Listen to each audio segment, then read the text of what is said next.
terms of just trying to keep it in perspective. I mean, our last road game, we gave up 29 points off of turnovers. Game was over in the first few minutes of the game. Just pick sixes from the jump, dunks, just spotting guys' dunks. We come into Alabama and have six turnovers and had two or three really loud ones. For the most part, made really good decisions, executed some stuff, got a lot of post touches, drew a lot of fouls. That's what we do, as well as anyone in the league. Put pressure on the rim, from our wings, from Silas, and from our bigs. But the empty possessions at the foul line continue to haunt us. We're past not talking about it. I'm going to try through trial and error. We're going to try something different, and we're just going to talk about it nonstop, and we'll see where it goes. But got some decent looks from three. Um, if we convert at a higher level, obviously from three and from the foul line, this game's more respectable. Maybe it's a competitive game down the stretch, but when you struggle that much at the foul line and from three against one of the best teams in the country on the road, you've got no chance. What kind of things are you going to try to do with the free throws? Like you say, mentioned trying to do some different things. Kind of what things will you try? Just maybe shoot more of them. I mean, you get a certain amount of time allotted by the NCAA every week, and there's also the component of trying to keep your guys mentally and physically fresh through the marathon of a season, continuing to be process driven and focus on getting better. And there's so many areas that we can continue to improve upon. I mean, we had some defensive miscues. Again, we didn't have a lot of turnovers, but we had some that we can get back if we just play a little slower, play bent, play off 2 feet. Um, I could go on and on about the things that we can continue to get better at. Every team in this league's got room to reach their ceiling. Um, so that the fear is if you just spend a ton of time just shooting, shooting, shooting.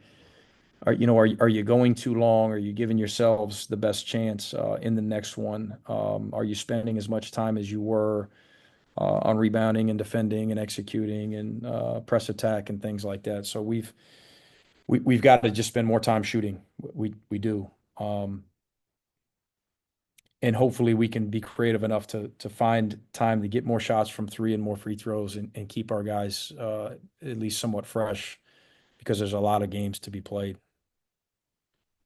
Yeah, Mike, last time we talked on the after a road game for y'all, you were talking a lot about protecting the ball after Florida, a lot of those Yeah. things.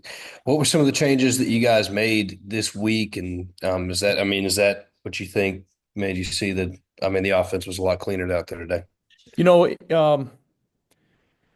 obviously, Alabama is one of the best teams in the country, but one of their strengths is not turning people over. They're very good positionally, defensively, and they protect the rim. And they've got a lot of strengths defensively, and they're arguably the best offense in the country as well. So it's not like this was a defense that um, hangs its hat on turning you over like crazy. So it wasn't just all us. That said, though, were our decisions better? Did we play cleaner offensively? Yes, we did. Uh, and we spent a lot of time on it, and we'll continue to do that. Something clicked with our guys.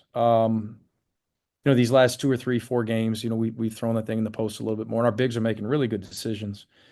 Um, and so our guards are settling in a little bit, and we're roles are being defined a little bit more the way we want them. The way we're morphing. Um, So as we're morphing with what we're executing and what we're running, how we're playing offensively to try to get our turnovers down, um, our guards are probably touching a little bit less than they were earlier in the season, and so we've got to figure out a way to have them shoot with confidence when they're open, and collectively, bigs and guards, as we've gotten our turnovers down, and hopefully we can maintain that. But we've got some high level defenses in these next 9. Um, we've got to hopefully maintain that, and then we've got to convert at the foul line. We just have to. We've done a lot of free throw drills throughout the year, some of the same that I've done for a long time, and we'll evaluate that. We'll evaluate what we're doing in practices, before practices, after practices, and see if there's something that we can come up with to help us. Next, we'll go to Mark Weiser and then to Jordan Hill. like you guys cut the lead to single digits, loose ball rebound. Is that a matter of getting teed up on there, wanting kind of calls both ways? Alabama had maybe a similar type play. Yeah, just fighting for our guys. You know me, Mark. I'm not gonna sit here and talk about the officials. A lot of things we could have done better. Um, but yeah, at the end of the day,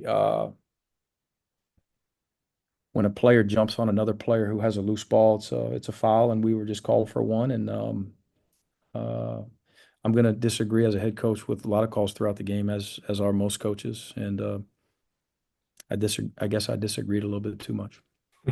Also, how do you differentiate between losing road games in tough environments against some of the better teams in the country versus evaluating your guys' play? Do you kind of frame it that way that these are not necessarily games that everyone's playing? Yeah, absolutely. To what extent? Um, it's a daily evaluation of where we think our team is in terms of their mindset and their